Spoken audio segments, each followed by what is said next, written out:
السلام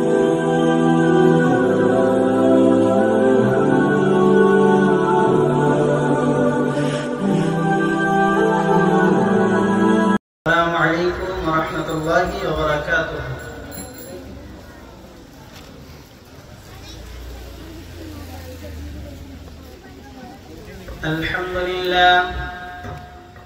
الحمد لله نحمده ونستعينه ونستغفره ونؤمن به ونتوكل عليه ونعوذ بالله من شرور أنفسنا ومن سيئات أعمالنا.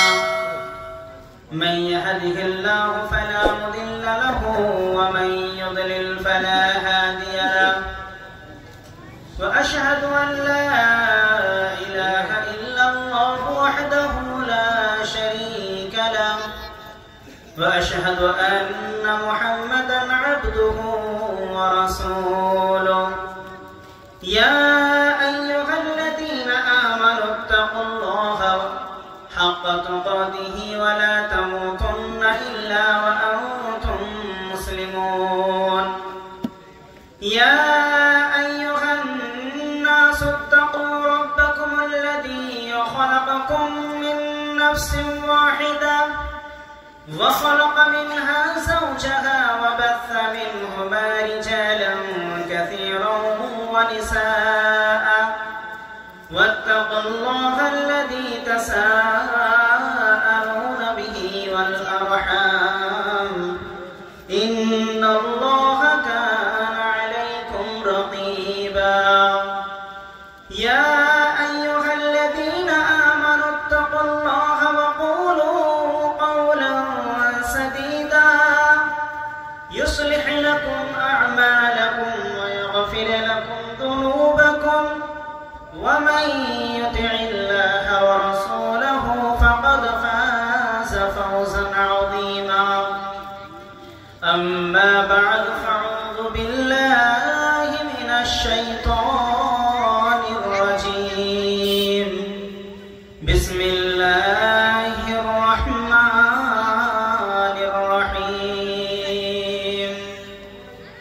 إن الله لا يغفر أن يشرك به ويغفر ما دون ذلك لمن يشاء ومن يشرك بالله فقد افترى إثما عظيما.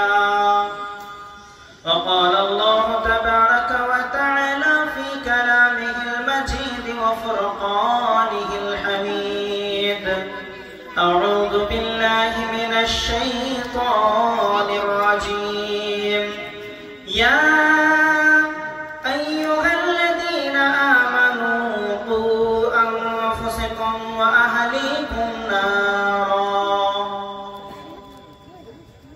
ربي يسر ولا تعسر وتمم بالخير. ربي زدني علما. ربي اشرح لي صدري ويسر لي أمري واحلل عقدة من لساني يفقه قولي. اللهم فقهني في الدين. اللهم فقهني في الدين. উপস্থিত সম্মানিত শ্রদ্ধেয় মঞ্চে উপবিষ্ট এই সভার সভাপতি সাহেব এবং সম্মুখে বসে থাকা দূর দূরান্ত থেকে আগত ইসলামিক জ্ঞান পিপাসক আমার মুসলিম ভাই এবং পর্দার আড়ালে অবলা সরলা মা ও ভগ্নীগণ, আজ আমি আপনাদের সম্মুখে দুটি আয়াতকে তেলাওয়াত করেছি। একটি হলো শিরক সম্পর্কে ইঙ্গিত দিচ্ছে আমাদেরকে, আরেকটি সূরা তাহরিমের যেটি আমাদেরকে ইঙ্গিত দেয় নিজেরা কিভাবে আমরা বাঁচব। এর সাথে সাথে আমরা এই আয়াতকে কেন্দ্রবিন্দুর মধ্যে রেখে একটি হাদিসের সহযোগিতা নিয়ে সংক্ষিপ্ত সময় আলোচনা শুনব। এরপরে আমরা আমাদের এই সভাকে ইতি টানবো ইনশাআল্লাহ। আমা তাওফীক ইল্লা বিল্লাহ।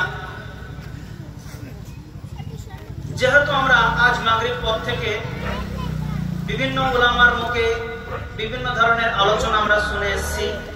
প্রথমে আমরা শুনলাম কোরআন ও সুন্নাহর আলোকে আল্লাহ তাবারক ওয়া তাআলার জিকির। কিভাবে আপনি আল্লাহর জিকির করবেন, জিকির করলে আপনার ফায়দা কি, জিকির যদি না করেন তো আপনার দিলটা মুর্দা হয়ে যাবে, আপনার দিলে কোন রকমের জীবিতর আসার পাওয়া যাবে না। কেননা আপনি যেমন নিজেকে বাঁচিয়ে রাখার জন্য আহার করেন, ভাত খান, রুটি খান, আরো যে সমস্ত খাবারগুলো খান আপনার দেহকে সুষম রাখার জন্য, আপনার দেহকে তরুতাজা রাখার জন্য, আপনার দেহটাকে ঠিকঠাক রাখার জন্য, যদি আপনি একদিন, দুদিন, 3 দিন করে খাওয়াটা বন্ধ করে দেন, দেখা যাবে যে এক পর্যায়ে 10-12 দিন অথবা বেশ কয়েকদিনের মধ্যে আপনি মৃত্যুবরণ করবেন। কেন?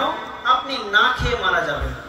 তো ঠিক ওই রকম ভাবে দেহর যেমন খোরাক ভাত, চাল, ভাত, রুটি ইত্যাদি, তো ঠিক সেই রকম ভাবে আপনার ভিতরেতে আত্মা আছে, রূহ আছে।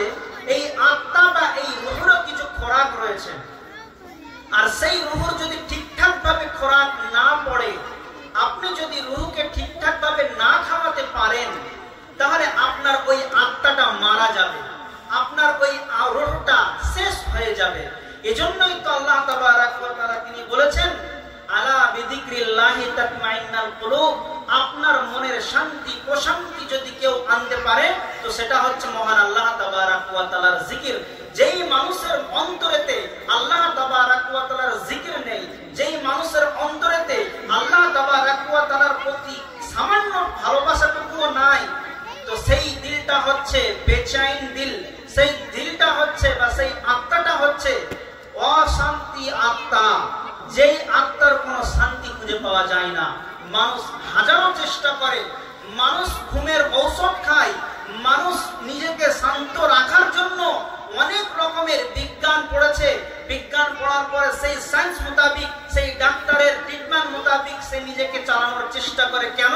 যাতে করে আমার মনটা শান্তনায় থাকতে পারে, যাতে করে আমি শান্তিতে থাকতে পারি, যাতে করে আমি কোন রকমের অশান্তি যেন আমাকে ঘিরে না বসে।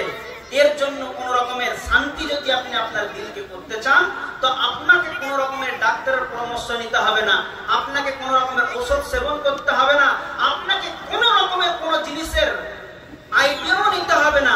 শুধুমাত্র আপনি আপনার দিলেতে আল্লাহ তাবারক ওয়া তাআলার জিকিরকে ভরে দেন। তো যাই হোক, আমরা আজকে শুনলাম প্রথম বক্তার বক্তব্য থেকে বা আলোচকের আলোচনা থেকে যে আল্লাহ তাবারক ওয়া তাআলার জিকির আমাদেরকে করতে হবে। দ্বিতীয় বক্তার মুখ থেকে আমরা শুনলাম যে জান্নাতের নিয়ামত।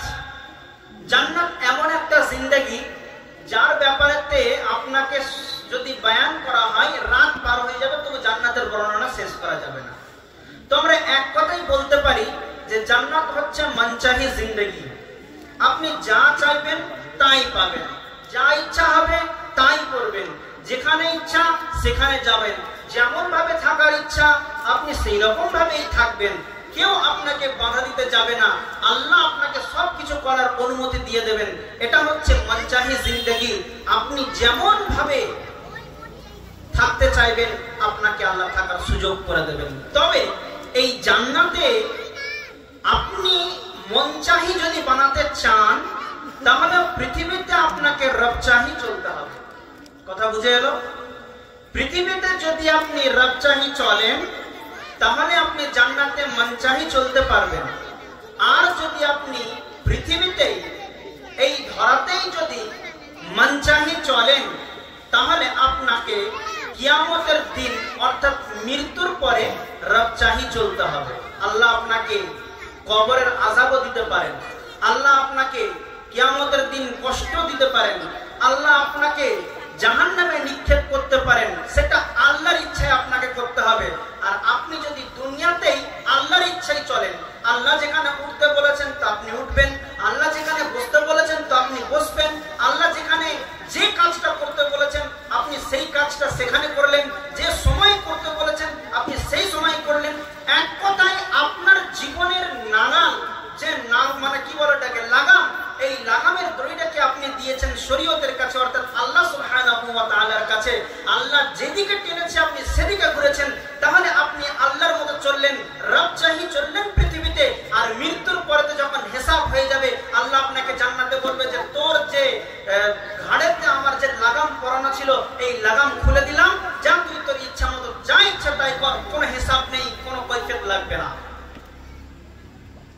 জান্নাতের বর্ণনা, জান্নাতের বর্ণনা যদি আমরা শুনি, ইচ্ছা হবে না পৃথিবী করতে, মনে হবে যেন কতক্ষণে আমরা মৃত্যুবরণ করব আর কতক্ষণে আমরা সেই জান্নাতের টিকিটটা লাভ করব। কিন্তু যখনই আমরা জান্নাতের বর্ণনা থেকে ফারেক হব, জান্নাতের বর্ণনা যখন আমাদের কাছ থেকে চলে যাবে, অর্থাৎ শেষ হয়ে যাবে, ওয়াজ শেষ হয়ে গেল, চেয়ার গুটিয়ে দিয়ে বাড়িতে গিয়ে শুয়ে পড়লাম, সকাল থেকে আবার আমরা সমস্ত রকমের জান্নাতের কথাকে ভুলে গিয়ে দুনিয়ায় যেইভাবে গত রাত্রিতে জালসা শোনার পূর্বে যেমন ছিলাম আবার সেই রকম হয়ে গেলাম, কোনো ফায়দা হবে না। রাজশাহী আপনাকে চলতে হবে, আপনার ঘাড়ের লাগামটাকে আল্লাহ সুবহানাহু ওয়া তাআলার হাতে দিতে হবে, দুনিয়ার কথা বলছি। আর আল্লাহ তাবারাক ওয়া তাআলা কিয়ামতের দিন আপনার কাছ থেকে সেই লাগামকে কেটে দেবেন, ছেড়ে দেবেন, আপনি আপনার ইচ্ছা মতো চলবেন। তো এটা হচ্ছে জান্নাত। জান্নাতের একটা কথা বলি আপনাদেরকে, যেহেতু এটা আমার বিষয় নয়, এটা আমার বিষয় নেই, আমি শুধুমাত্র প্রথমে এই বিষয়গুলো আলোচনা হয়েছে তার একটা আইডিয়া আপনাদেরকে একটু সামান্যভাবে দিচ্ছি। আমরা দেখি যে আমরা পৃথিবীর মুখে গান না হলে চলতে পারি না, গান, তাই না? আমরা কাজ করতে করতে গান শুনি। আচ্ছা বলুন তো, এই যে সেলাইটা আপনি করছেন অথবা কাটিংটা করছেন অথবা প্যাকিং করছেন, এই সমস্ত কাজগুলো হালাল না হারাম একটু বলুন? হালাল। কিন্তু আপনি যে গান বাজনা, লাহওয়াল হাদিস বলা হয়েছে, এই গান বাজনা হচ্ছে হারাম।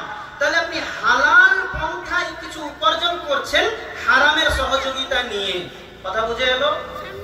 আপনি হালাল টাকা উপার্জন করছেন কিন্তু হারামের সহযোগিতা নিয়ে। এবার আপনি বলুন যে এই জিনিসটাকে আপনি কিভাবে হালাল দিয়ে, মানে বেড়া দিয়ে আটকে রাখতে পারেন? কখনো না কখনো, কোনো না কোনো সময় ওই হারামটা টপকে গিয়ে বেড়াটা হালালের সঙ্গে সংমিশ্রণ করে দিয়ে বা হয়ে গিয়ে আপনার ওই হালালটাকে হারাম বা অবৈধে পরিণত করে দিতে পারে। তো যাই হোক, এই যে গান শোনা, এটা হচ্ছে কাবিরা গুনাহ, হারাম বলা হয়েছে। এই গান শুননেওয়ালাদের জন্য হাদিসের মধ্যে যে শাস্তির কথা বলা হয়েছে একটু শুনুন। আমরা গান শুনি, ভালো লাগে কেন? তার যে সুর, তার যে অর্থ এবং তার যে বাজনা আমাদেরকে মোহিত করে রাখে। হ্যাঁ, আপনার ভালো লাগবে, আপনি শুনবেন, শুনুন, মানা করবো না, তবে তার শাস্তিটা মনে রাখুন। কিয়ামতের দিন মহান আল্লাহ তাবারাক ওয়া তাআলা গরম সীসা অর্থাৎ কাঁচকে গরম করে গলিয়ে তরল পদার্থটা আপনার কানের ভিতরেতে, আমার কানের ভিতরেতে, অর্থাৎ যে সমস্ত আমার ভাইরা গান শোনাতে অভ্যস্ত, গান শোনে, এদের কানের মধ্যে ঢালা হবে। এবার আপনি বলুন, যদি মনে করেন যে কিয়ামতের দিন আল্লাহ তাবারাক ওয়া তাআলা আমার কানেতে যে সীসা ঢালবেন, যে কাঁচকে গলিয়ে তরল পদার্থ দেবেন, আমি এটাকে সহ্য করার ক্ষমতা রাখি, তো আপনার কাছে ফুল পাওয়ার রইল, আপনি গান শোনেন, কোনো সমস্যা নাই।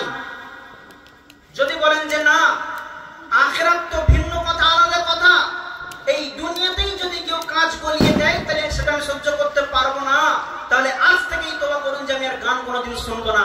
সুন্দর সুন্দর হামদ চালু হয়েছে, সেগুলো শোনেন, অন্তত গোনা হবে না, গোনা হবে না, নেকি না হলেও অন্তত গোনা হবে না। নেকি করতে পারছেন না, অন্তত গোনা থেকে বাঁচুন। আমরা অনেক সময় কি করি, নামাজের বিষয়টা একটু বলি, আমরা জুয়া খেলি, নামাজ পড়ি না, দুটো পাপ একসঙ্গে আমরা করি, দুটো অপরাধ আমরা একসঙ্গে করি। কিভাবে? নামাজ ছেড়ে দেওয়া, এটা হচ্ছে কাবিরা গুনাহ। এই গুনাহ আল্লাহ রাব্বুল আলামিন মাফ করবেন না যতদিন পর্যন্ত আপনি তওবা না করে নামাজি হচ্ছেন। আর জুয়া খেলা, এটাও হারাম, এটা আল্লাহ তাবারাক ওয়া তাআলা মাফ করবেন না যতক্ষণ পর্যন্ত আপনি জুয়ার ফাঁদ থেকে উঠে আর এসে তওবা না করছেন, আল্লাহর কাছে ক্ষমা না চাচ্ছেন। তাহলে এক আপনি নামাজ না পড়ে অপরাধ করছেন, এক আপনি জুয়া খেলে অপরাধ করছেন, তাহলে দুটো অপরাধকে আপনি একসঙ্গে করছেন। ভালো করে বুঝুন এই জিনিসটা।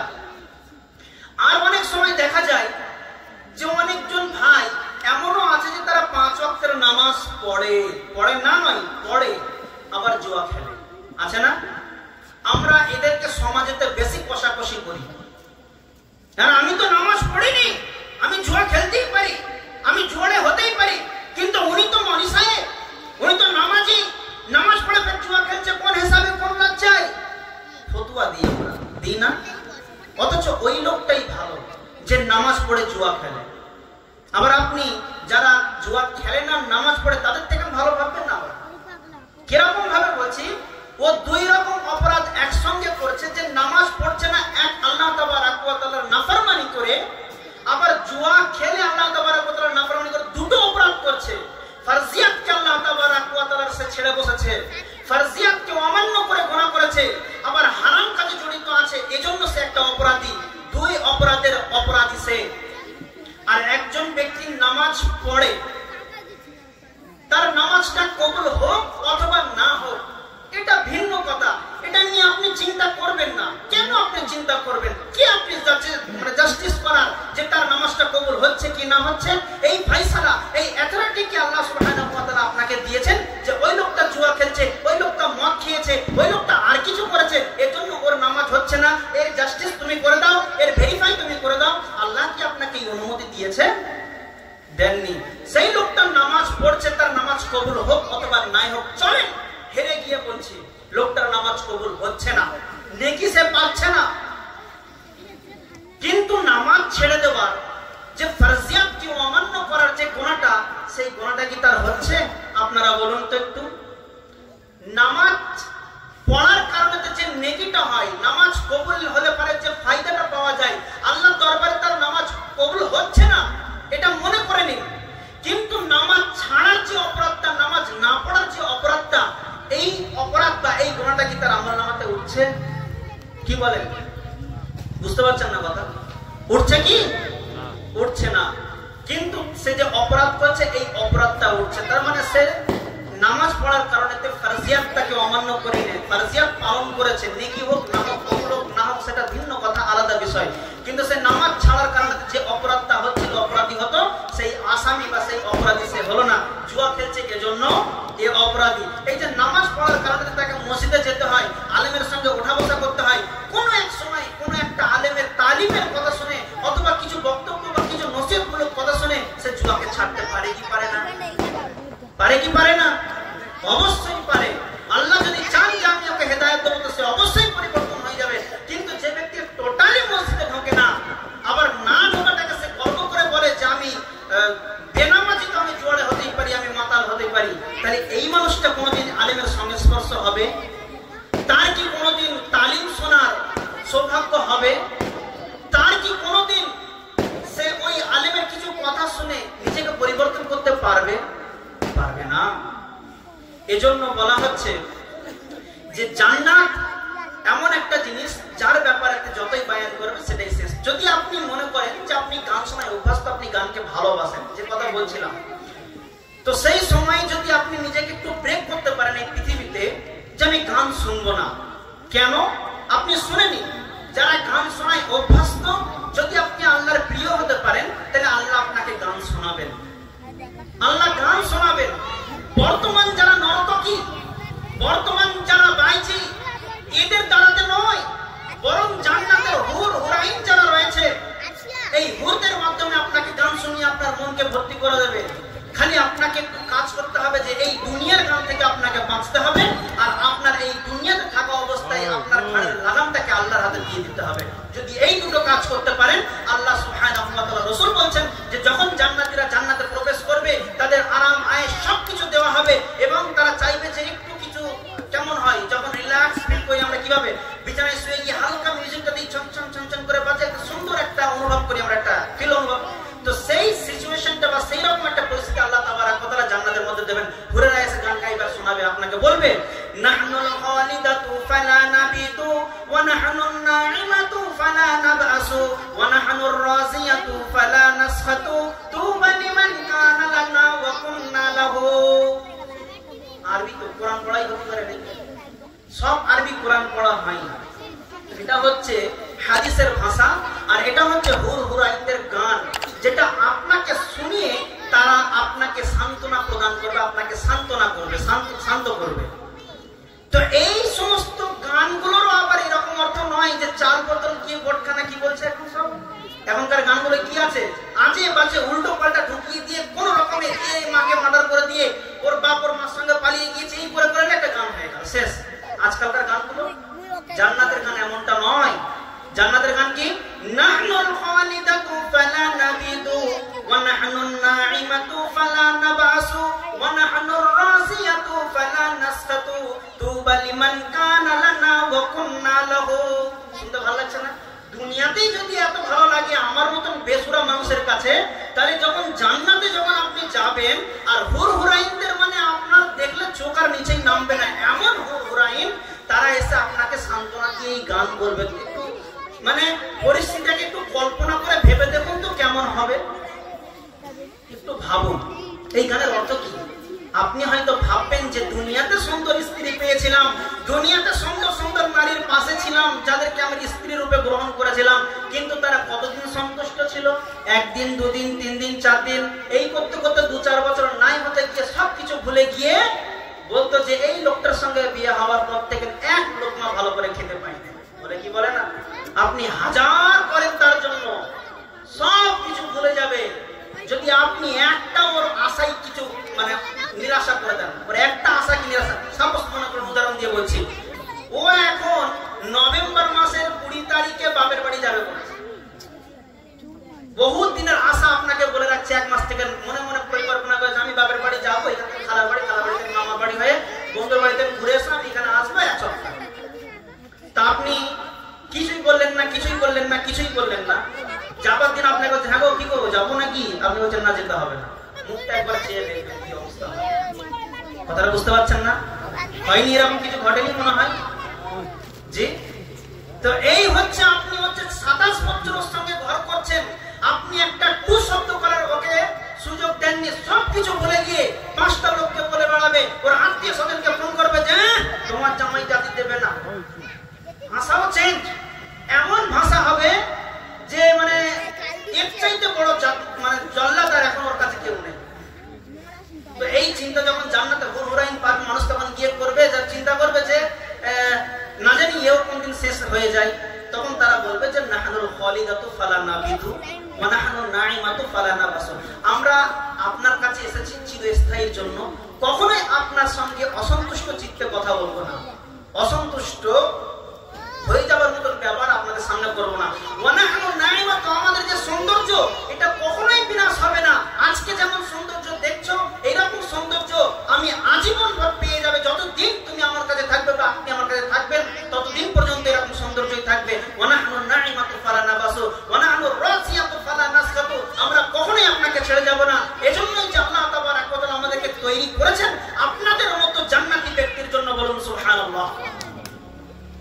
যদি আপনি চলেন দুনিয়াতে রব চাহি, আখিরাতে পাবেন মন চাহি জিন্দেগি। যদি আপনি ইহকালে চলেন মন চাহি জিন্দেগি যদি আপনি গ্রহণ করেন, তাহলে আপনাকে আখিরাতে চলতে হবে রব চাহি, আল্লাহ তাবারাক ওয়া তাআলার ইচ্ছা মতো আপনাকে চলতে হবে।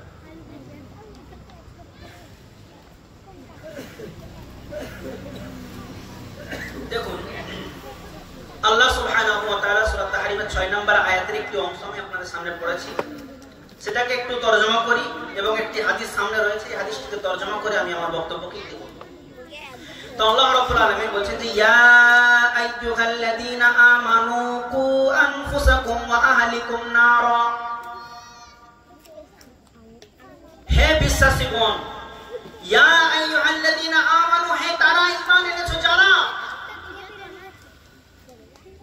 কু আনফুসাকুম ওয়া আহলিকুম নারা, জাহান্নামের আগুন থেকে তুমি নিজে বাঁচো, জাহান্নামের আগুন থেকে তুমি নিজে বাঁচো, ওয়া আহলিকুম, এবং তুমি তোমার পরিবারকে বাঁচাও।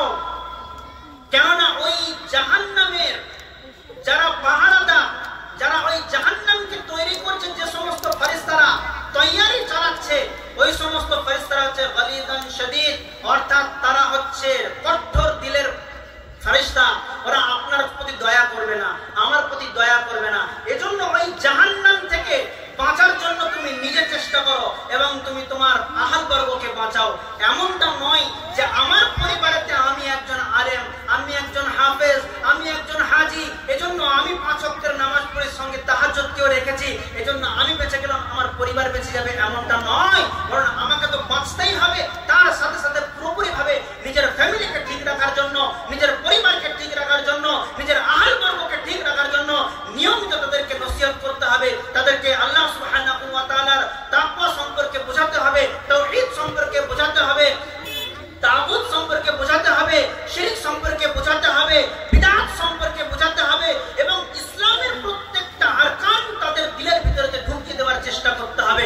সবকিছু করার পরও যদি না মানে তাহলে এর জন্য দোষী সেই, আপনি কিন্তু নন। আর আপনি যদি মনে করেন যে না আমি নামাজ পড়ছি, আমি আলেম হয়ে গেছি, আমি হাফেজ হয়ে গেছি, আমার ডিউটি শেষ, আমি জান্নাতে চলে যাব, তো সোজা নয়। আল্লাহ সুবহানাহু ওয়া তাআলা আপনাকে আপনার পরিবারের ব্যাপারে জিজ্ঞাসা করবেন, আমাকে আমার পরিবারের ব্যাপারে জিজ্ঞাসা করবেন।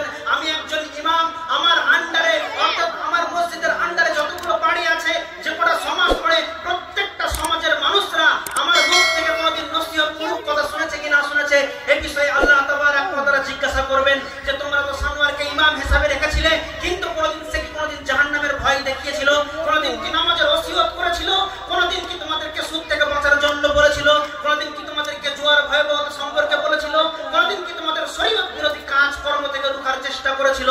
যদি আপনারা এক বাক্যে সাক্ষী দেন যে না আমাদেরকে কোনোদিন এ সম্পর্কে বক্তব্য দেয়নি, শুধুমাত্র জাহান্নাম আর জাহান্নাম, জান্নাত আর জান্নাত সম্পর্কে ওয়াজ করে গিয়েছে, কবর আর কবর সম্পর্কে ওয়াজ করে গিয়েছে, কিয়ামত এবং হাসর দিবস সম্পর্কে ওয়াজ করে গিয়েছে, নসিহতমূলক সাবধানমূলক কোনো ওয়াজ করেননি, কিয়ামতের দিন আল্লাহ সুবহানাহু ওয়া তাআলা আমারও গিরবান ধরে বলবে যে সানোয়ার তোকে যে দায়িত্ব দেওয়া হয়েছিল সেই দায়িত্ব কেন তুই পালন করিসনি? সেদিনও কিন্তু আমি ফেঁসে যাব। কিন্তু সেই দিনে তো যখন আপনাদেরকে জিজ্ঞাসা করবেন আল্লাহ সুবহানাহু ওয়া তাআলা, আর আপনারা যদি বলেন যে হ্যাঁ আমরা শুনেছিলাম, তখন বেঁচে তো যাব আমি, কিন্তু ফেঁসে যাবেন আপনি। জি, তাহলে বলুন আল্লাহ সুবহানাহু ওয়া তাআলা যে বললেন ইয়া আইয়ুহাল্লাযীনা আমানু কু আনফুসাকুম ওয়া আহলিকুম নার, তুমি নিজে বাঁচো, শুধু যে নিজে বাঁচবে এতটাই নয়, বরং তুমি তোমার আহল বর্গকেও বাঁচাও। আল্লাহকে ভয় না যদি করি আমরা, বা আল্লাহর ভয় যদি আমাদের দিলেতে না থাকে, তাহলে কিন্তু আমরা কোনোদিন আমাদের যে পরিবর্তনটা আনতে পারবো না। আল্লাহকে আমরা কারা কারা ভয় করি না, হাত তোলেন তো। আল্লাহকে আমরা কারা কারা ভয় করি না, একটু হাত তোলেন। সবাই ভয় করি, তাই না? সবাই ভয় করি। আচ্ছা একটু বলেন তো আল্লাহকে আমরা কারা কারা ভয় করি, হাত তোলেন তো। মাশাআল্লাহ, কম বেশি আমরা সবাই আল্লাহকে ভয় করি। আরেকটা প্রশ্ন করি, এটা একটু মুখে বলবেন, আমরা আল্লাহকে বেশি ভয় করি নাকি থানার বড় বাবুকে বেশি ভয় করি? তোমরা তো ভয় করবে, বড়দেরকে জিজ্ঞাসা করছি। আমরা আল্লাহকে বেশি ভয় করি নাকি থানার বড় বাবুকে? আমি কিন্তু পরীক্ষা করব, ল্যাবরেটরিতে আপনাদের এই কথাটাকে ফেলবো, আতে এইখান থেকে আমরা ট্রিটমেন্ট করে দেখানো যে কোন রোগে আমরা আক্রান্ত হয়ে গেছি। একটু বলেন মুখে, আল্লাহকে বেশি ভয় করি না বড় বাবুকে? আল্লাহকে। এটাই স্বাভাবিক উত্তর আসবে। কেউ কোনোদিন বলবে যে আমি আল্লাহকে ছাড়া ভয় করিনি, এই আল্লাহকে ভয় করি না বড় বাবুকে ভয় করি। যদি সে মুসলিম হয়ে থাকে, তার নাম যদি আব্দুল গফফার, আব্দুল জব্বার থাকে, তো সে এটাই বলবে, এখন তো নামাজ না পড়লেও মাতাল জুয়ারে, তারপরেও সে বলবে আমি আল্লাহকেই ভয় করি। একজন মাতাল রাস্তা দিয়ে হাঁটতে হাঁটতে যাচ্ছে, ওকে যদি আপনি জিজ্ঞাসা করেন যে তুই আল্লাহকে ভয় করিস, পিক করে হেসে দিয়ে বলবে তবে কি তোর থেকে বেশি করি, বলে দিয়ে চলে যাবে। কিন্তু সে একজন মাতাল, আল্লাহকে ভয় করে। এটা এবার পরীক্ষাটা দেখেন, ল্যাবরেটরিতে ফেলে আপনাদের এই কথাটাকে। এই যে জালসা শুনছেন, আলহামদুলিল্লাহ ছোট হোক জায়গা হোক, কিন্তু আপনারা শুনছেন। আর আমি ভেবেছিলাম যে 10 থেকে 15 মিনিট বলে ছেড়ে দেবে। আপনাদের এই ধৈর্য আর বসে থাকাটা আমাকে বলিয়ে নিচ্ছে, বুঝতে পারছেন? আপনাদের এই বসে থাকাটা চাতক পাখির মতো যেভাবে আপনারা আমার দিকে চেয়ে আছেন, আমি বলতে বাধ্য হচ্ছি এক্ষুনি যদি শেষ করে দিই জানাচ্ছে কিছু একটা অন্যায় হয়ে যাবে। তো যাই হোক, আপনারা জালসা শুনছেন, কম বেশি আপনাদের অনেকের ছেলে আছে যাদের বয়স আমার মতো। আচ্ছা ধরেন 15-16 বছরের একটা ছেলেও আছে, মনে করুন অনেকেরই আছে।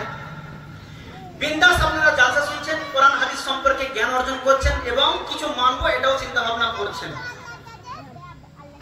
এখন হঠাৎ করে আপনার রিংটা বাজলো ফোনের, তারপরেতে কিছু একটা যেন বলছে, আপনি বুঝতে পারছেন না কেন এখানে বক্সের আওয়াজ হচ্ছে।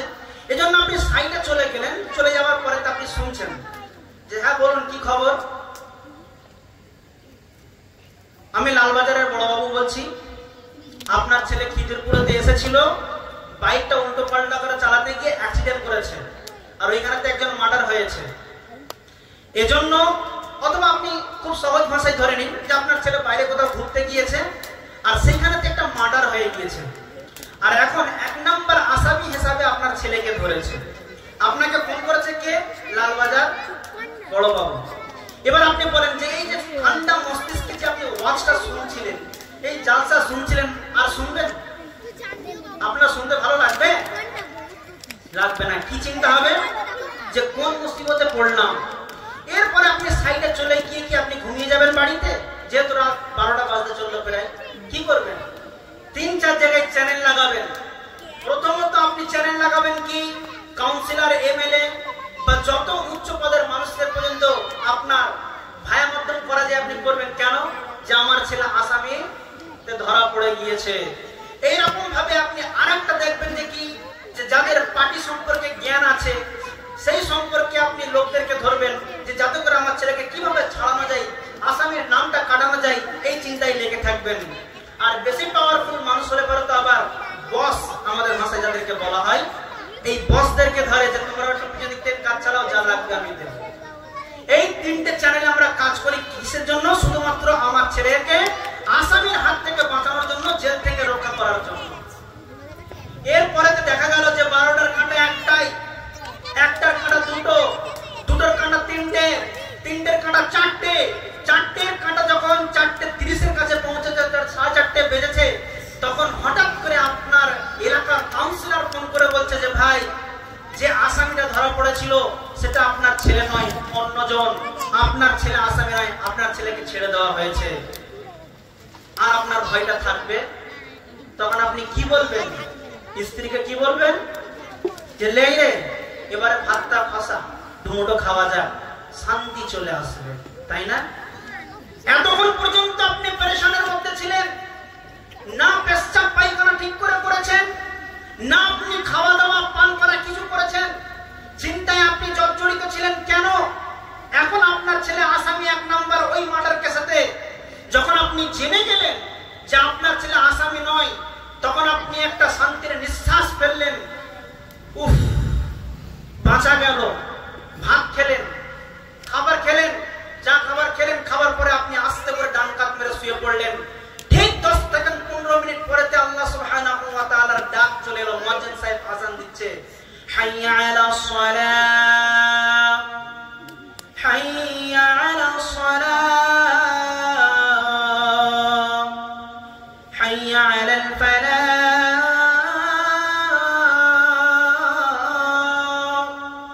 হাইয়া আলাল ফালাহ, আসসালাতু খায়রুম মিনান নাওম। এসো, নামাজের দিকে এসো, কল্যাণের দিকে এসো। তুমি যে ঘুমাচ্ছ, এই ঘুমের চাইতে নামাজ উত্তম। আসসালাতু খায়রুম মিনান নাওম। ডান কাত হয়ে শুয়েছিলেন, বাম কাত হয়ে শুয়ে পড়লেন, শান্তির ঘুম দিচ্ছেন। এদিকে আপনি সহ আপনার পরিবার জাহান্নামের আগুনেতে জ্বলতে চাচ্ছে। এখানেতে আল্লাহ সুবহানাহু ওয়া তাআলা কল করেছে, আপনাকে ডাকছে, তার ঘরেতে আহ্বান করছে। আপনার ঘুম ভাঙছে না, আপনার এসির রুম, আপনার আরামের শান্তির বেড, সেই বেড ছেড়ে আপনার উঠতে ইচ্ছা হচ্ছে না, অথচ আপনার বেড, আপনার রুম, আপনার বাড়ি, আপনার পরিবার জাহান্নামের আগুনেতে মানে পড়ছে। এখানে আল্লাহর ডাকে আপনার ভয় লাগছে না, কিন্তু বড়বাবুর একটা কলেতে আপনার 4-5 ঘন্টার ঘুমকে আপনি বিরত রেখে দিলেন। তাহলে আপনি বলুন যে আপনার ভয়টা আপনার দিলেতে আল্লাহর নাকি বড়বাবু? কি প্রমাণ হলো? উদাহরণটা আমি কেন দিলাম? আমরা অবুঝ মানুষ, জিজ্ঞাসা করলে আমরা উত্তর দিই, তাই উত্তর দিয়ে দিলাম।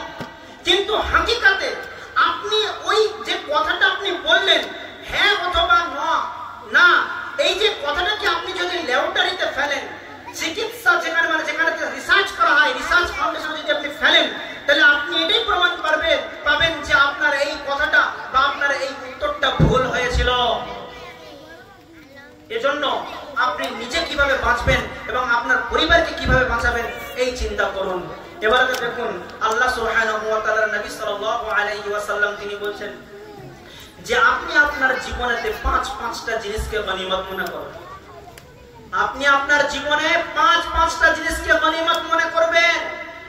এই পাঁচটা যদি আপনার জীবন থেকে চলে যায় তাহলে দুটো আপনি মাথা ঠুকে মরে গেলেও পাবেন না, আর তিনটে আপনি পেলেও পেতে পারেন, তবে না পাওয়ার চান্সটা বেশি।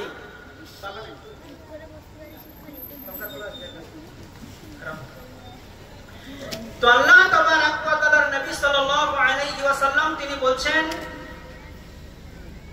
عن ابن عباس رضي الله تعالى عنه قال قال رسول الله صلى الله عليه وسلم لرجل وهو يعده اغتنم خمسا قبل خمس شبابك قبل حرامك وصيحتك قبل سقمك وغناءك قبل فقرك وفراغك قبل شغلك وحياتك قبل موتك। আল্লাহর নবী সাল্লাল্লাহু আলাইহি ওয়াসাল্লাম একজন ব্যক্তিকে উপদেশ দিচ্ছেন, বলছেন যে ইগতানিম, তুমি গনিমত মনে করো, খামসান ক্বাবলা খামসিন, পাঁচটা জিনিস আসার পূর্বে। এই নসিহতটা আল্লাহ রাসূল সাল্লাল্লাহু আলাইহি ওয়াসাল্লাম কি শুধুমাত্র ওই ব্যক্তিকেই দিলেন নাকি আপনাকে আমাকেও দিয়েছেন? জি, আপনাকে আমাকেও দিয়েছেন। তাহলে সেই জিনিসটা কি? ইগতানিম, গনিমত মনে করো, মূল্যায়ন মনে করো, খুব দামি জিনিস মনে করো সেই পাঁচটা জিনিসকে। তার মধ্যে একটা হচ্ছে এই যে শাবাবাকা ক্বাবলা হিরামিক, তোমার যৌবন কালকে তুমি গনিমত মনে করবে। এই যৌবন কাল যদি তোমার একবার চলে যায় তাহলে কিন্তু তুমি মাথা ঠুকে মরে গেলেও তোমার এই যৌবন কাল ফিরে আসবে না। তাই আল্লাহর নবী সাল্লাল্লাহু আলাইহি সাল্লাম বললেন যে শাবাবাকা ক্বাবলা হিরামিক, তুমি তোমার যৌবন কালকে গনিমত মনে করো, বার্ধক্য আসার পূর্বে। সহজ ভাষায় বলি, তুমি তোমার জওয়ান বয়সটাকে বুড়াপা আসার পূর্বে গনিমত মনে করো। আল্লাহ সুবহানাহু ওয়া তাআলা এই যৌবন কালটা তোমাকে নিয়ামত স্বরূপ দিয়েছেন। আপনার বয়স এখন 25 বছর অথবা 20 বছর, তা আপনি যেই কাজটা করতে পারবেন, আপনার শরীরের মধ্যে যে হরমোন তৈরি হচ্ছে এবং যে প্রোটিন আপনার তৈরি হচ্ছে ভিতরে, আপনি যেই কাজটা যত সহজেই করতে পারবেন, 60 বছরের একজন বৃদ্ধ মানুষকে যদি আপনি দেন তাহলে সে কিন্তু সেই কাজটা করতে পারবে না। আপনি নামাজের মধ্যে আধা ঘন্টা কিরাত শুনতে পারেন দাঁড়িয়ে দাঁড়িয়ে, আপনার পা কাঁপবে না, কিন্তু একজন বৃদ্ধকে জিজ্ঞাসা করে দেখুন, ওনার যদি 5 মিনিট বেশি হয়ে যায় তো পা তত্তর করে কাঁপে। সুগার প্রেসারের রোগী থাকলে পরে তো পেশাব হয়ে যাওয়ার ভয় থাকে। একাধিক দেখা যায় যে তাদের প্রবলেম দেখা যায়। তো এই আল্লাহ সুবহানাহু ওয়া তাআলা নবী বলেন যে শাবাবাকা ক্বাবলা হিরামিক, যৌবন কালটা দিয়েছেন আল্লাহ তাবারাক ওয়া তাআলা নিয়ামত স্বরূপ, আমানত স্বরূপ। আপনাকে এই আমানতের ঠিক জায়গায় ব্যবহার করতে হবে, এই নিয়ামতকে মূল্যায়ন করতে হবে। যৌবন পেয়েছি এজন্য আপনি যা ইচ্ছা তাই করে বেড়াবেন, এমনটা কিন্তু চলবে না। কেননা আল্লাহ সুবহানাহু ওয়া তাআলার নবী সাল্লাল্লাহু আলাইহি ওয়াসাল্লাম অন্য একটি হাদিসের মধ্যে বলছেন যে লা ইউজালু কদমা ইবনে আদম ইয়াউমিল কিয়ামা, কিয়ামতের দিনেতে আদম সন্তান ইবনে আদম সন্তান যতক্ষণ পর্যন্ত 5টা বিষয়ে প্রশ্নের উত্তর না দিচ্ছে ততক্ষণ পর্যন্ত তারা একটা পাও আগাতে পারবে না। জ্ঞান খেলা। আমি আপনি কি ভাবছি আর আল্লাহ তাবারাক ওয়া তাআলা আমাদের জন্য কি ভেবে রেখে দিয়েছেন? আপনাকে কিয়ামতের দিন আপনাকে আমাকে প্রত্যেকটা প্রত্যেকজনকে আল্লাহ সুবহানাহু ওয়া তাআলা 5টা প্রশ্ন করবেন। সেই প্রশ্নের যদি উত্তর আপনি না দিতে পেরেছেন, যতক্ষণ পর্যন্ত না দেবেন ততক্ষণ পর্যন্ত আল্লাহ আপনাকে একটা পা আগে বাড়ানোর অনুমতি দেবেন না, আপনি পা বাড়াতেই পারবেন না। তার মধ্যে একটা হাদিসের পুরো তরজমা করছি না, তার মধ্যে একটা হচ্ছে এই যে তোমাকে যৌবন কাল দেওয়া হয়েছিল, তুমি এই যৌবন কালকে কোথায় খরচ করেছো, কিভাবে অতিবাহিত করেছো। আরেকটা এর পরে প্রশ্ন করা হবে যে তোমাকে যে উমর অর্থাৎ জিন্দেগি জীবন দেওয়া হয়েছিল, এই জীবনটাকে তুমি কিভাবে অতিবাহিত করেছো, কোথায় ব্যয় করেছো, কি উত্তর দেব? জি, আপনি আমি কি উত্তর দেব? এই যে আল্লাহ, আমরা সারাদিনের মধ্যে কিছুক্ষণ কাম করেছি, কিছুক্ষণ মোবাইল নিয়ে ব্যস্ত হয়েছি, কিছুক্ষণ আমরা গেমেতে ব্যস্ত হয়েছি, কিছুক্ষণ আমরা এমনি খেলাতে ব্যস্ত হয়ে গিয়েছি। আল্লাহ কি এই হিসাব চাওয়ার জন্যই কি আপনাকে প্রশ্নটা করেছে? আপনি এই উত্তর যদি দেন তাহলে কি আল্লাহ সন্তুষ্ট হয়ে বলবেন যে ঠিক আছে তোমার কাছে হিসাব চাওয়া হয়েছে, তুমি হিসাব দিয়ে দিয়েছো কিভাবে তোমার জীবন অতিবাহিত করেছো, যাও তুমি চলে যাও, ছেড়ে দেবে? অত সোজা? শাবাবা ক্বাবলা হিরামিক, যৌবন কালকে মূল্যায়ন করুন। হাত থামতে মানুষ হাতের মর্ম বোঝে না। আমরা যারা যুবক বা যুবতী, আমরা বার্ধক্য না আসা পর্যন্ত এই যৌবন কালের মর্যাদাকে বুঝবো না। এজন্য আমরা কি করছি?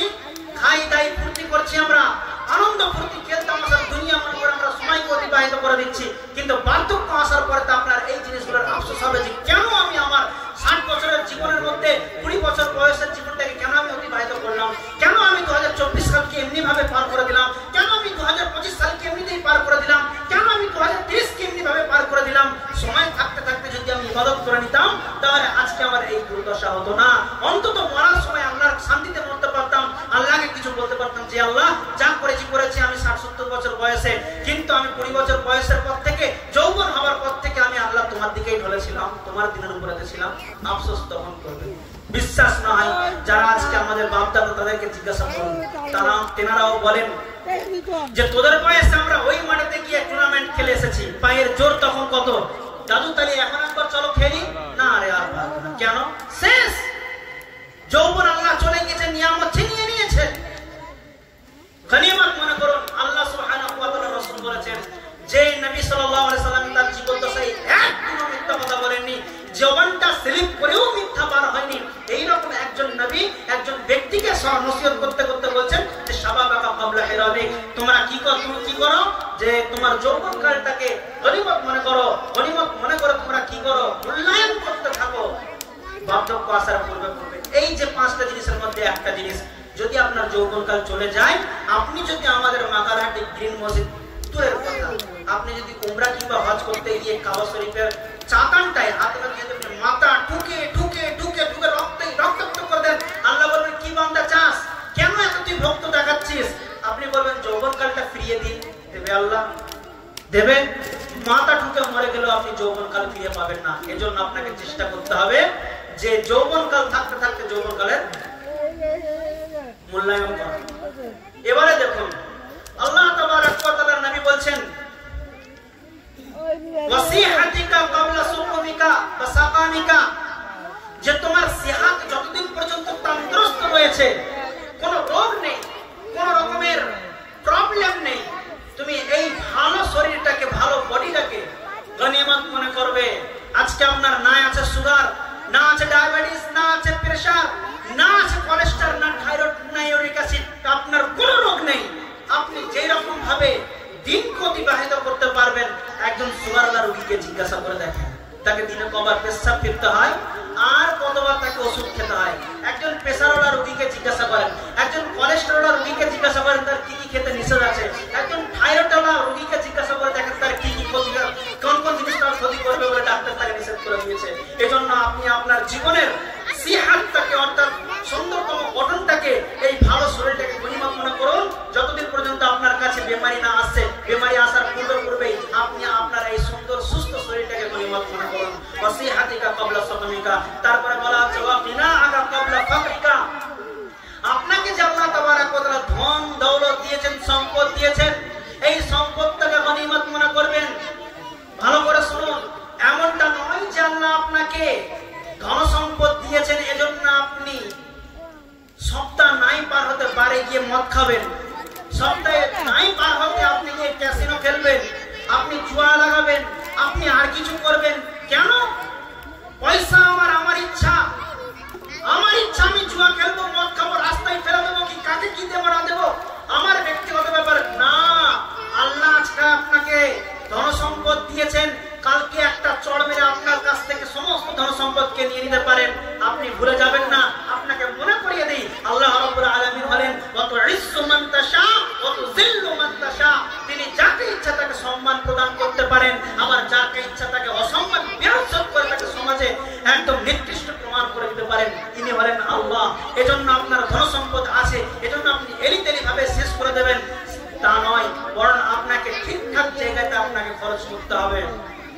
যে হাদিসটা আমি পূর্বে বললাম যে আল্লাহ রাব্বুল আলামিন কিয়ামতের দিন 5টা প্রশ্ন আপনাকে না করা পর্যন্ত আপনাকে আগাতে দেবে না। তার মধ্যে এটাও একটা যে আপনি মাল কিভাবে উপার্জন করেছেন, জুয়ায় লাগিয়ে উপার্জন করেছেন, নাকি ব্যবসা করে উপার্জন করেছেন, নাকি পরের হক মেরে আপনি আপনার সম্পদকে আয়ত্তে টেনেছেন, নাকি আপনার ভাইয়ের হককে মেরে দিয়ে আপনি সম্পদকে উপার্জিত করেছেন। কিভাবে তুমি তোমার সম্পদকে উপার্জন করেছো বলো, প্রথম প্রশ্ন। আবার এই প্রশ্নের মধ্যে দ্বিতীয় প্রশ্ন হচ্ছে কি যে তুমি কিভাবে খরচ করেছো। চলো মেনে নিলাম আপনি হিসাব দিয়ে দিলেন, জানো আমি তো হালাল তরিকায় খুব কষ্ট করে সারা রাত ফজরের নামাজ পড়ে গিয়ে কাজ করে প্যাকিং করে করে হ্যান করে তার করে এসার আগেতে এসে নামাজ পড়ে হাট থেকে মানে খুব কষ্ট করে আমি উপার্জন করেছি। ঠিক আছে, তুমি হালাল তরিকায় উপার্জন করেছো, বলো কোথায় খরচ করেছো। মানে আপনি আপনার সম্পদ উপার্জন করবেন, সেখানেও বাঁধা ধরা, আবার আপনি কোথায় খরচ করবেন না করবেন সেটাও বাঁধা ধরা।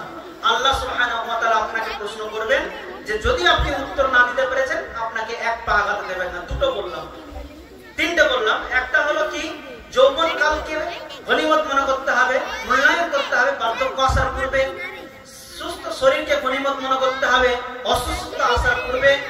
আর কি ধন সম্পদকে মূল্যায়ন করতে হবে, অর্থাৎ ঠিকঠাক ভাবে খরচ করতে হবে, আল্লাহ তাবারক ওয়া তাআলার বিধিবিধান অনুযায়ী খরচ করতে হবে। ফাকরিকা অর্থাৎ ফকিরি আসার পূর্বে অর্থাৎ গরিব হবার পূর্বে। আজকে আছে আপনি দান করে দিন, কালকে আপনার নাও থাকতে পারে, অন্তত আপনি মনে সান্ত্বনা দিতে পারবেন যে না আমার যখন ছিল আমি মানে দু হাত ভরে ভরে আল্লাহর রাস্তায় দান করেছি। নিজেকে সান্ত্বনা আপনি দিতে পারবেন, লোককে বলা দরকার নেই। চলেন 3 নাম্বার হচ্ছে চার নাম্বার হচ্ছে তোমার ফারাগাত সময়টা, অবসর সময়টাকে তুমি গনিমত মনে করবে। কতদিন বা কতক্ষণ পর্যন্ত? কাবলা শুগলিকা, মাশগুল হওয়ার পূর্বে। অর্থাৎ আপনার যে সময়টা এখন আপনি অবসর পাচ্ছেন, মনে করুন যে এমন একটা পরিস্থিতি আপনার, এই পরিস্থিতিটা আপনি যদি মানে আল্লাহ আপনাকে দিয়েছেন, আপনি বিভিন্ন কর্মচারীকে লাগিয়ে দিয়েছেন কাজে, তার মাধ্যমে উপার্জন করছেন, আর আপনি তাদেরকে নিয়মিত বেতন যেটা দিতে হয় পারিশ্রমিক সেটা আপনি দিচ্ছেন, আপনারও কিছু টাকা থাকছে। এই যে আপনার বিনা কষ্টে, বিনা অর্থে, বিনা খাটনিতে আপনি যে ইনকামটা করে নিচ্ছেন, তো আপনাকে কিছু করতে হচ্ছে না, আপনার টাইমের গাদা মানে অবসর টাইম আপনার কাছে প্রচুর, এটাকে আপনি কাজে লাগান, আল্লাহর ইবাদত করুন। আপনি আরো একটা অন্যরকম ভাবে মানে হালাল ব্যবসার পন্থাকে খোঁজ লাগান। আপনি একটা ব্যবসা করতেন, হয়তো কালকে চেপে গেল ব্যবসাটা, আপনি তো ফকির হয়ে যাবেন। এজন্য আপনাকে অন্য একটা ভালো রাস্তা খুঁজে রাখতে হবে। তখন কতক্ষণ পর্যন্ত? মাশগুল হওয়ার পূর্বে, অর্থাৎ আপনি যতক্ষণ পর্যন্ত ব্যস্ত না হয়ে যাচ্ছেন, যখনই এমন একটা সময় ব্যস্ততা হয়ে গেলেন, আপনার তখন হাজার চেষ্টা করার পরে আপনি কি পাবেন না, সেই জায়গাটা আপনি আবার ফিরিয়ে পাবেন না, অর্থাৎ অবসর টাইম আপনি পাবেন না। আর শেষেরটা হচ্ছে হায়াতাকা ক্বাবলা মাউতিকা, মউত আসার পূর্বে তোমার হায়াতের জিন্দেগিটাকে গনিমত মনে করবে। এটার আর ব্যাখ্যা করছি না, যেহেতু সব ব্যাখ্যা তো আমি এর মধ্যে করে দিয়েছি। তো এটা শুধুমাত্র আপনাদেরকে বলি যে যখন মউত এসে উপস্থিত হবে, মানুষের কাছে যখন মউত এসে উপস্থিত হবে, তার ওই গোড়ালি দুটো, অর্থাৎ আমরা যেটাকে গুড়গুড়ো বলি, ঘষছে, লগড়াচ্ছে। কেন লগড়াচ্ছে? এজন্যই যে মালাকুল মউত তার জান কবজ করছে, জানটা বাইর হচ্ছে, এমন অবস্থায় সে তার পা দুটোকে, গোড়ালি দুটোকে লগড়াচ্ছে। এই সময় যদি উপস্থিত হয়ে যায়, আপনি হাজার চেষ্টা করলেও কিন্তু আপনি ফিরে আসতে পারবেন, আপনি আর বাঁচতে পারবেন না। কেননা মৃত্যুর ডাকে আপনি ছাড়াতে চলেছেন। এজন্য আপনি যদি কেন আপনি পা ঘোষণা যদি আপনার গুণগুলোকে ক্ষয় করে ফেলেন, তবু আল্লাহ আপনাকে ফিরিয়ে দেবেন না, কারণ আপনার হায়াত শেষ। এজন্য হায়াত রয়েছে, হায়াত থাকাটাকে গনিমত মনে করুন মৃত্যু আসার পূর্বে, কেননা মৃত্যু আসা মানে আপনার আমলের সমস্ত দরজা বন্ধ হয়ে যাবে। অতএব আপনি আপনাকে আর আমাকে তৈরি থাকতে হবে যে কিভাবে আমি দুনিয়া করতে পারে আমরা আখিরাতে কিয়ামতের দিন মহান আল্লাহ সুবহানাহু ওয়া তাআলার সম্মুখে দাঁড়িয়ে এই 5টা প্রশ্নের উত্তর আমরা দিতে পারবো। এর জন্য তৈরি করতে গেলে যে সমস্ত কর্মগুলো প্রয়োজন সেগুলো আপনি করবেন বা আমাদেরকে করতে হবে। আমি বলবো না নামাজ পড়ুন, হজ করুন, যাকাত দিন, কোনো বলার দরকার নেই। এই যে আপনাদেরকে মূল তথ্যটা আপনাদেরকে দিয়ে দিলাম যে আপনি আপনার জীবনটার হিসাব আল্লাহ সুবহানাহু ওয়া তাআলার সামনে কিভাবে দেবেন? যে আমি জুয়া খেলতে খেলতে মরেছি, কি মদ খেতে খেতে মরেছি, কি আর কিছু করতে করতে মারা গেছি, এইভাবেই আপনি কিয়ামতের দিন উঠে হিসাব দেবেন? নাকি আপনি বলবেন যে আমি পাক্কা সাচ্চা একজন মুসলমান ছিলাম, আমি 5 ওয়াক্তের নামাজকে পাবন্দির সঙ্গে আদায় করতাম, বা জামাত বা সালাত তাহাজ্জুদ অর্থাৎ তাহাজ্জুদের নামাজ সহ আমি মানুষের হককে ঠিকঠাক ভাবে পৌঁছে দিয়েছি, আমি যাকাতকে ঠিকঠাক ভাবে নিসাব পরিপূর্ণ হওয়ার সঙ্গে সঙ্গে দিয়ে দিয়েছি, আমি কোনো রকম ভাবে কৃপণতা করিনি দান করার ক্ষেত্রে, আপনি কিভাবে হিসাবটা দেবেন সেটা আপনার ব্যক্তিগত ব্যাপার। শেষে একটা শায়র বলি, আল্লামা ইকবাল লিখেছেন যে हंसी आती है मुझे हसरत इंसान पर, हंसी आती है मुझे हसरत इंसान पर, गुनाह करता है खुद और लानत भेजता है शैतान पर। নামাজ পড়েনি কেন পড়েনি? আরে শয়তান এত আমার পিছনে লেগে পড়ে আছে, আমাকে না মসজিদে ঢুকতেই দেয় না, নিজে নামাজ পড়ছে না, শয়তানের নামাজ পড়ছে। हंसी आती है मुझे हसरत इंसान पर, गुनाह करती है खुद और लानत भेजता है शैतान पर। আল্লাহ সুবহানাহু ওয়া তাআলার কাছে দোয়া করি যে হে আল্লাহ তাবারাক ওয়া তাআলা, আমরা যেন পাক্কা সাচ্চা মুসলমান হওয়ার জন্য যে সমস্ত আমলগুলো করতে হয় আল্লাহ আমরা ঠিকঠাক ভাবে যেন করতে পারি, তৌফিক আমাদেরকে দান করো, আমিন। ইয়া আল্লাহ রাব্বুল আলামিন, আজকে আমরা যে এতক্ষণ পর্যন্ত জেগে ওয়াজ নসিহতগুলো শুনলাম, এই ওয়াজ নসিহতগুলো যেন আমাদের পক্ষে হয়ে যায়, অর্থাৎ আমরা যেন এই মোতাবেক আমল করতে পারি, তৌফিক আমাদেরকে দান করো, আমিন। ইয়া আল্লাহ রাব্বুল আলামিন, আমরা যেন সকলে 5 ওয়াক্তের নামাজকে পাবন্দির সঙ্গে বা জামাত পড়তে পারি, তৌফিক আমাদেরকে দান করো, আমিন। সকলে আমরা এই মজলিস ভাঙার দোয়াটি পড়ে নিই, এরপর আমরা শেষ করে দেব ইনশাআল্লাহ, অনেক হয়ে গেল। সকলে আমার সঙ্গে পড়ে নিন, সুবহানাকাল্লাহুম্মা ওয়া বিহামদিকা আশহাদু আল্লা ইলাহা ইল্লা আনতা আস্তাগফিরুকা ওয়া আতুবু ইলাইক। আসসালামু আলাইকুম ওয়া রাহমাতুল্লাহ।